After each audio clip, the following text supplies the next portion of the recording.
que aquele dia está oportunizando para você. Muitas vezes nosso instinto principal é, quando acontece alguma coisa conosco, o que é que fazemos? Nós tentamos resolver. Primeiro nós tentamos resolver a nossa maneira, e aí o nosso temperamento passa na frente, né? Quem é colérico vai cirar facilmente, quem é sanguíneo vai começar a falar um monte de coisa para termina ferindo as pessoas.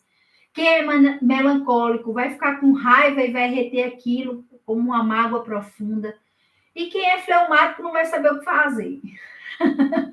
Então, a gente precisa entender como nós funcionamos, né? E eu tenho essa prática comigo na minha vida, de trazer à existência as coisas que não existem.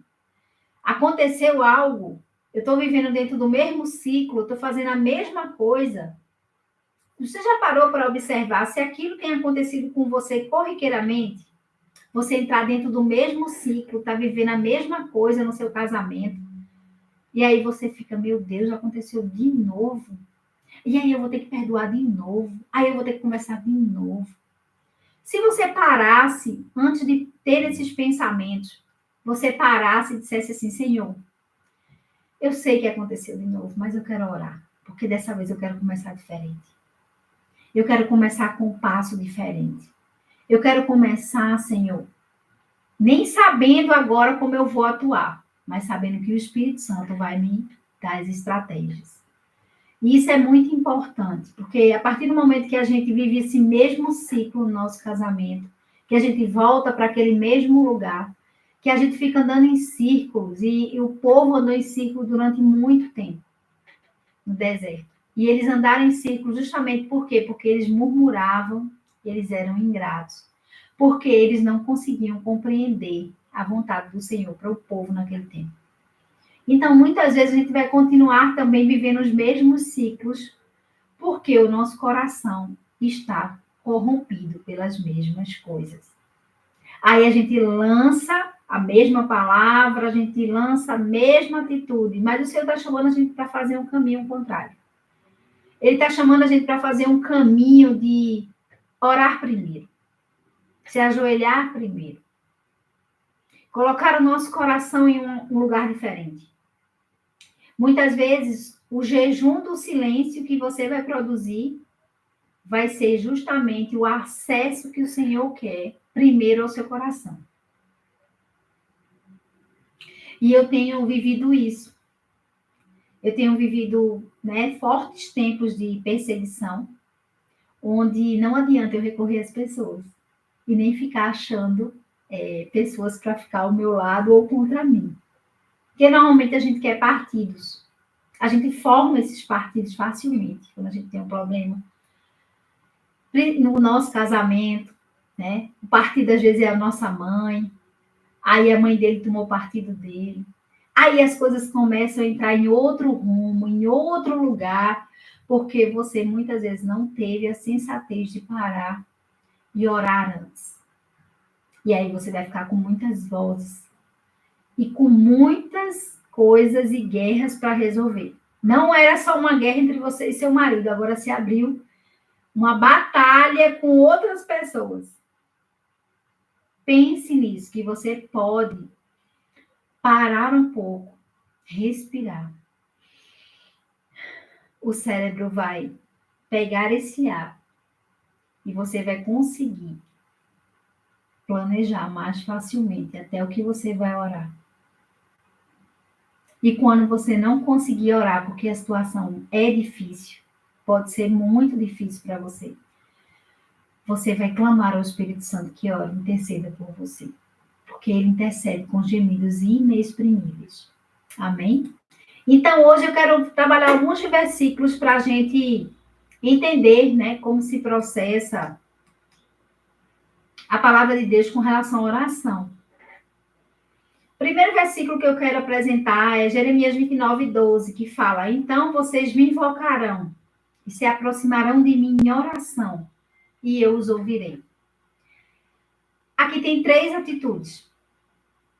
Primeiro, vocês vão invocar, é o que a gente está falando. Você chama ao Senhor. Você convida, você invoca o nome dele. Você traz ele para a sua guerra, para a sua batalha.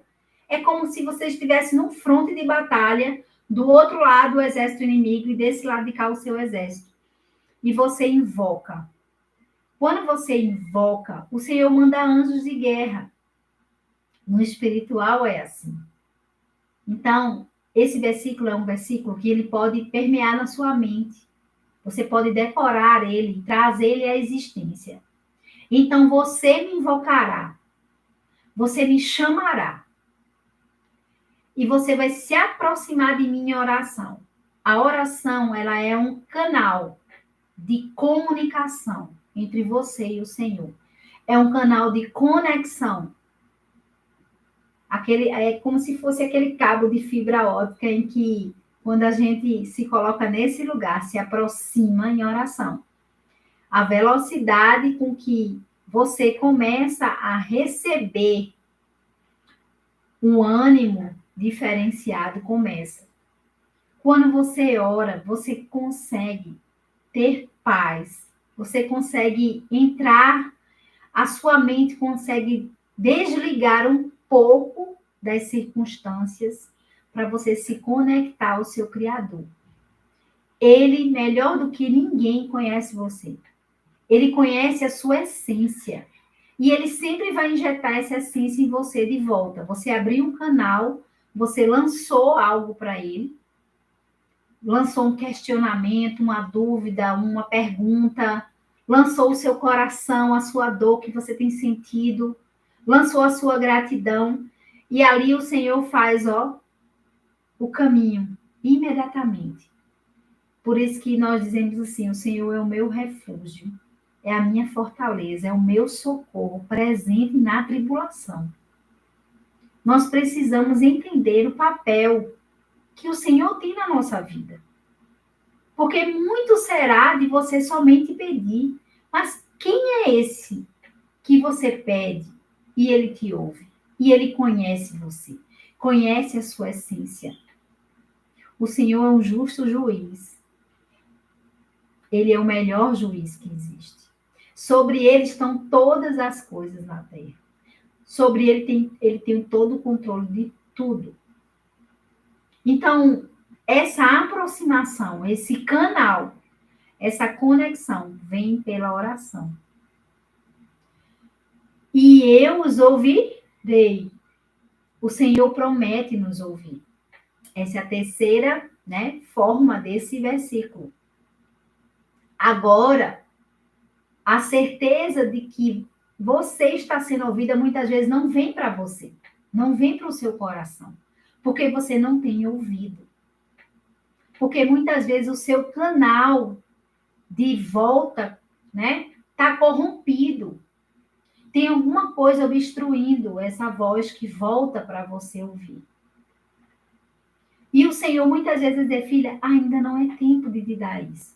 Se eu te der isso agora que você está me pedindo, vai estragar o plano que eu tenho para você. Ainda tem um tempo, eu preciso ter um tempo com você para você entender os meus planos ao teu respeito. E esse caminhar, gente, é um caminhar diário. É que nem você se alimentando, você vai se alimentar de 5 a 6 vezes por dia. A oração, ela é um alimento para o nosso espírito. É através do Espírito Santo, quando você ora, que você sente que esse canal, ele vai ficando mais próximo. O seu espírito vai se conectando mais ao Espírito Santo de Deus. E ele vai trazendo para você muito mais respostas, direções, consolo, tantas coisas que o Espírito Santo pode fazer. Então, hoje, esse versículo, ele é um versículo muito chave para você ter na sua vida. Então, vocês me invocarão, vocês me chamarão e se aproximarão de mim em oração. Não, a aproximação vem pela oração.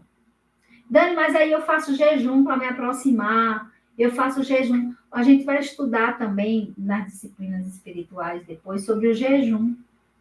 O jejum é para que o seu espírito fique mais sensível a voz do Espírito. Há algo específico também. Mas é na oração que você tem esse diálogo, esse relacionamento, essa comunhão com o Senhor. É através da oração. Por isso que Jesus deu muita ênfase à oração. Ele ensinou-nos a orar uma oração tão pequena, né? Pai nosso que estás no céu, santificado seja o teu nome. Essa oração, eu percebi o quanto ela é profunda quando a gente cantou a cantata Pai Nosso. Parecia que a gente estava... que o elo, né, de ligação, dessa conexão entre a gente cantar o Pai Nosso e sentir o Senhor. O Senhor, a presença dele era sentida facilmente por quem estava ali naquele lugar. O Pai Nosso, uma oração simples, que também você pode adotar no seu dia a dia, com a sua família, antes de uma alimentação. Então, é necessário que a gente entenda como a gente pode orar. E a Raquel vinha falando muito da questão da oração específica. E isso é super importante. O Senhor quer que a gente fale com Ele, apresentando os detalhes. Tato falou, Dani, eu fiquei horas ali orando ao Senhor. Passei 1 hora orando, trazendo os detalhes. O Senhor quer conversar conosco, Ele quer que a gente apresente o nosso coração. Que a gente detalhe para Ele aquilo que a gente tem sentido. Ah, Dani, mas o Senhor já sabe, Ele já sabe realmente. Mas Ele se alegra quando a gente confia. A oração detalhada é quando você demonstra a confiança que você tem em Deus. De que Ele está te ouvindo. E de que ao tempo dele, Ele vai também te responder. A segunda forma, né, que Jesus mostrou foi em João 14, de 13 a 14, que fala assim: E eu farei o que vocês pedirem em meu nome, para que o Pai seja glorificado no Filho. O que vocês pedirem em meu nome, eu farei. E aí é onde vem o entendimento. O que você tem pedido ao Senhor na sua oração? Você não consegue ver o poder da oração tão facilmente, porque muitas vezes você está pedindo coisas só para você. Você está pedindo coisas para que você seja satisfeita. Você já pensou nisso? Ah, Dani, eu entro na presença do Senhor, eu já tenho uma lista de coisas. E aí eu começo a orar por isso, e eu começo realmente a pedir ao Senhor que eu quero um carro, eu quero uma casa, eu quero isso, quero aquilo. E aí eu te pergunto, dentro desse versículo, onde o seu Pai vai ser glorificado? A oração tem um objetivo do atendimento, quando Jesus faz, eu farei o que vocês pedirem. Mas nesse versículo de João 14, tem dizendo assim, em meu nome, para que o Pai seja glorificado. Entende? Então, você pode estar pedindo muitas coisas, mas o seu Pai que está no céu não está sendo glorificado pelos seus pedidos. Precisamos entender quando o seu pedido casa com Jesus sendo glorificado pela sua vida. Senão, vai ser mera vaidade. Vai ser mero ego seu. E o Senhor não se agrada em atender isso. Pelo contrário, Ele quer que o seu coração seja transformado para outro lugar. Um lugar específico para glorificar o Pai que está no céu. Então, o que vocês pedirem em meu nome, eu farei. Com que condição? Glorificar o Pai que está no céu. Então, mulheres, a partir de hoje, todos os pedidos que vocês fizerem, vocês vão avaliar. Será que isso está glorificando meu Pai que está no céu? Será que esse pedido que eu estou fazendo está sendo um pedido que está glorificando a Deus na minha vida? Ou é só mero deleite meu? É só o que eu quero para a minha vida mesmo e o Senhor tem que atender e pronto. O Senhor está nos chamando hoje para um lugar diferente. Para um lugar onde a vontade dele prevaleça. tá? Então, pense nisso. Pegue os seus pedidos. Eu sei que muitas fizeram, né? Pessoas fizeram pedidos aí no final do ano. E o Senhor vai dizer assim, filha, das suas metas que você formou para 2024, quais glorificam o meu nome? Quais desses pedidos vão me glorificar, se eles forem atendidos? Então, você tem que parar e fazer uma análise daquilo que o Senhor quer experimentar na sua vida. Então, a oração, muitas vezes, ela vai realizar o impossível. Vai. E vai glorificar o Pai que está no céu. Por isso que eu sempre digo às mulheres, orem até que a sua oração vire o quê? Um testemunho. Enquanto não virar um testemunho, não é tempo de parar de orar sobre aquilo. Outra oração linda, né? Que tem em Tiago 5,16, é uma oração que eu gosto muito. Portanto, confessem os seus pecados uns aos outros e orem uns pelos outros para serem curados. Eu sempre digo isso às mulheres. Quer ser curada? Tem uma dor emocional profunda. Ore um pelos outros. Né? Tem pessoas que o Senhor vai se conectar com você que tem uma dor muito parecida com a sua. E você vai poder orar pelaquela pessoa e aquela pessoa vai orar por você. Foi o que a gente fez agora, né, nas duplas de oração, que começam hoje. As duplas de oração servem para isso, serve para você olhar a dor do outro e orar pelo outro. Ter compaixão. Né? Então, essa parte de Tiago 5,16 fala isso. Orem uns pelos outros para que vocês sejam curados. Então, a oração de um justo, ela é poderosa e ela é eficaz. O Senhor quer levantar mulheres justas na terra. Que a sua oração seja poderosa. Porque muitas vezes você só olha a eficácia da oração do outro. Ah, Dani, a minha oração não surte efeito. Eu estou orando, não surte efeito. Mas quando fulana ora por mim, aí eu vejo que o negócio faz efeito. Então, peça ao Senhor, Senhor, por que quando fulana ora por mim, o Senhor responde? Mas quando eu oro, o Senhor não responde? E aí o Senhor vai dizer, filha, ainda tem pontos a ajustar. Porque o justo tem uma oração poderosa e eficaz diante do Senhor. Veja o salmista, né? Davi, ele se derramava ali em salmos. Tanto no momento da adversidade, como no momento da alegria. Ele sabia exprimir o melhor da oração. Ele nos ensinou orações profundas. E o Senhor está me falando aqui, o Salmo 51, né? Eu quero até abrir, minha Bíblia ficou lá fora. Deixa eu ver se tem uma Bíblia aqui. Tenho aqui. Salmo 51. Vamos ver porque o Senhor nos puxou para esse salmo hoje. Salmo 51, minhas queridas. Vamos lá. Salmo 51. Olha, fala de confissão e arrependimento. O justo sabe confessar e se arrepender diante do Senhor. Compadece de mim, ó Deus, segundo a tua benignidade e segundo a multidão das tuas misericórdias, e apaga, Pai, as minhas transgressões. Lava-me completamente da minha iniquidade e purifica-me do meu pecado.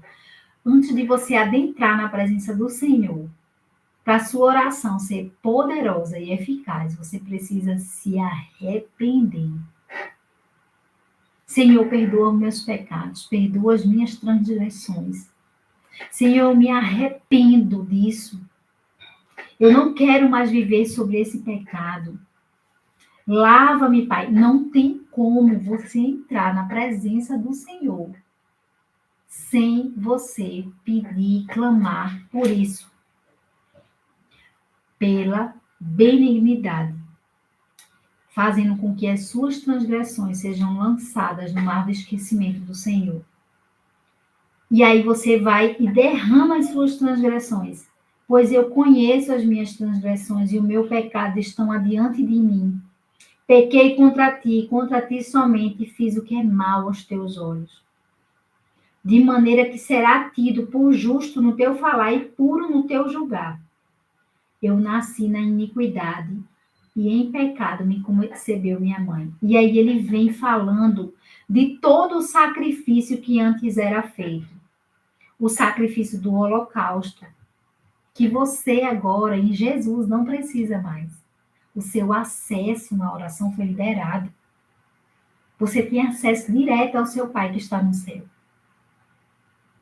Então, o Senhor quer que você entre na presença dele, pura, santificada, perdoada.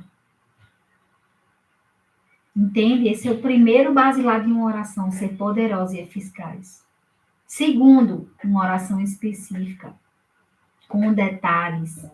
Quando você vai montar uma mesa bem bonita, você vai montar uma mesa bem bonita. Você vai receber pessoas na sua casa. Você vai montar uma mesa sem os detalhes? Não. Você vai querer botar os detalhes daquela festa. Se for Natal, você vai querer botar os detalhes de Natal. Vermelho, verde. Se for Ano Novo, você vai querer botar um branco, um dourado, um champanhe. As cores, né, na sua mesa. Então, você vai querer trazer os detalhes. O Senhor também quer que você traga os detalhes. Os detalhes daquilo que você tem sentido, daquilo que você tem pesado no seu coração. E aquilo que também você está pronta para agradecer. A oração que liberta. Jesus respondeu em Marcos 9:29. Esse tipo de espírito só será expulso por meio da oração. Então, a oração também é objeto de libertação. E a gente faz várias orações de libertação nessa mentoria, né? A gente já fez a oração de libertação por espírito de medo, por espírito de confusão, vários espíritos que ficam rondando a nossa vida, a nossa casa. E Jesus falou e respondeu sobre isso. Esse tipo de espírito só será expulso por meio da oração. E ele, às vezes, apresenta a estratégia para você. Filha, ora para que isso se dissipe da sua casa. E o Senhor, imediatamente, e aí a oração que a gente não pode também esquecer, né, de trazer à existência. É o sangue de Jesus que expulsa, tá? Não é pela sua força de ficar lá orando e repetindo palavras, não. O Senhor quer que você clame pelo sangue dele, porque foi através do sangue dele que foi liberto o homem do pecado. Foi através do sangue de Cristo, o sacrifício dele, que ele foi lá no inferno pegar as chaves. E é detentor também deste lugar. Ele venceu a morte. Então é pelo sangue dele que você clama por libertação. Você que tem um filho que está no vício, um marido que está no vício, tem que clamar para expulsar quantas vezes for preciso.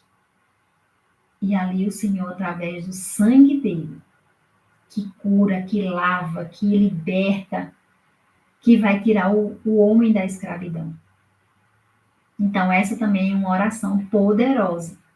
Oração de libertação, tá?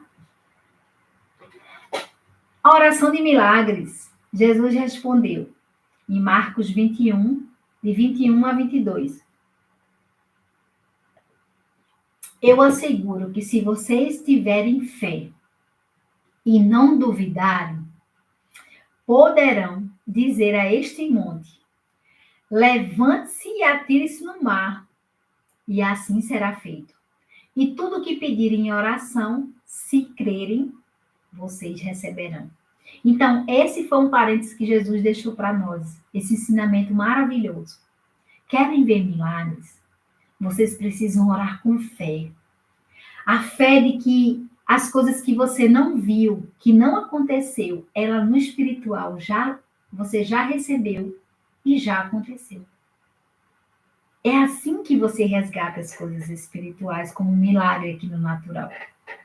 Aqui no natural tem um tempo para descer. O inimigo vai se colocar na sua espreita. Ele não vai querer que você receba a sua bênção tão facilmente. E Jesus foi claro que se você tiver uma fé tamanha de um grão de mostarda, olha o tamanho. Se você tiver uma fé do tamanho de um grão de mostarda, você vai receber aquilo ali. E eu asseguro que você, através da fé, pode até lançar um monte atirando no mar. E assim será feito. E tudo que vocês pedirem em oração, crendo, vocês receberão. Aí é onde Jesus incluiu, além de, trazer à existência as coisas que não existem, o que você está pedindo está glorificando o seu Pai que está no céu? A gente está fazendo o casamento de um versículo com o outro já. O que você está pedindo está glorificando o seu Pai? Será que a sua fé é tamanha, de ser o tamanho de um grão de mostarda, para que você entenda e proceda as coisas espirituais? Fazer com que a sua oração, você crendo, receberá. Então, é essa oração que vê milagres. E agora a oração final, que o Senhor diz assim: basta pedir. Peçam e será dado. Busquem e encontrarão. Batam, a porta será aberta. Jesus fala que ele é a porta. O acesso vem por ele. Você bate na porta, é através da oração. É através da oração que você chega nessa porta e você bate, e você diz: Jesus, eu cheguei. E ele diz: filha, entra por essa porta agora. Eu te dou um novo acesso às coisas espirituais que você não consegue entender. Durante muito tempo, mulheres, a oração para mim era um objeto de simples obrigação. Durante muito tempo foi assim na minha vida. Eu orava quando eu tinha uma situação difícil para resolver e eu não conseguia resolver por mim mesma, então eu ia orar. Mas era uma obrigação e quando aquela situação se resolvia, logo se dissipava a vontade de orar. Até que de mais ou menos uns 5 anos para cá, eu tenho colocado a minha vida em oração. Tudo. Até por uma simples vaga de estacionamento. As minhas filhas já sabem. Mãe, já oramos pela nossa vaga de estacionamento antes de sair de casa. Então, a oração passou a ser, para mim, um meio de vida. Não é mais uma obrigação. Deixou de ser.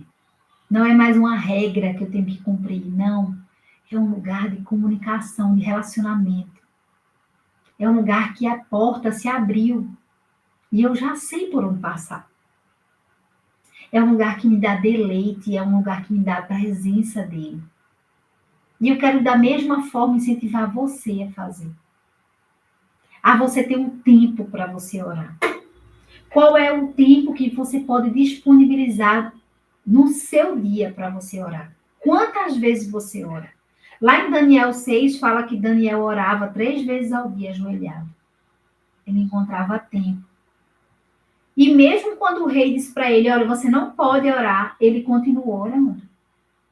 Ele não abriu mão desse relacionamento que ele tinha com o Senhor através da oração. Então, a oração é muito mais do que uma obrigação, mulher. Você pode passar 30 dias orando comigo nesse livro aqui. 30 dias. Ai, Dani, foi tão maravilhoso, foi maravilhoso. Você não vai sair daqui assim, só maravilhada. Você vai sair daqui treinada. É diferente. O seu cérebro já pegou o novo hábito disso. Porque depois de 21 dias que você aprende a fazer algo, aquilo vira um hábito para você. E aí você vai. E aí você vai começar a fazer sozinho. E aquilo vai produzir um relacionamento intenso entre você e o Senhor.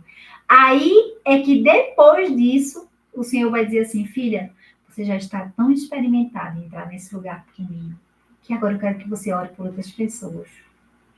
Só que a gente se apressa.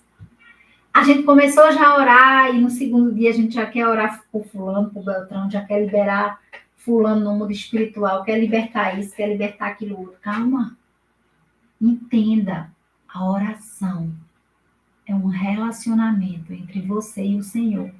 Essa comunicação inicial precisa ser feita entre você e o Senhor. E quando isso se estabelecer de uma maneira tão forte, você vai conseguir orar por outras pessoas. Você vai conseguir com que a oração do justo seja poderosa e eficaz, como a gente leu aqui mais adiante. Então, a porta será aberta para você. Peça e será dado. Busque e vocês encontrarão. Batam e a porta será aberta. É não desistir, é não esmorecer. Dani, mas tá difícil, tô cansada, as orações que eu tenho feito, Senhor, não tem respondido. Então descanse um pouco, mas não desista, porque a oração é um canal entre você e o Senhor. A gente comprovou isso aqui, através dos versículos. 7 versículos nós lemos. Nós lemos 7 versículos que comprovam quanto a oração ela vai ser benéfica na sua vida. O quanto essa ligação entre você e o Senhor precisa ser estabelecida de uma vez por todas. Mulheres que recebem leitinho, elas ficam dependentes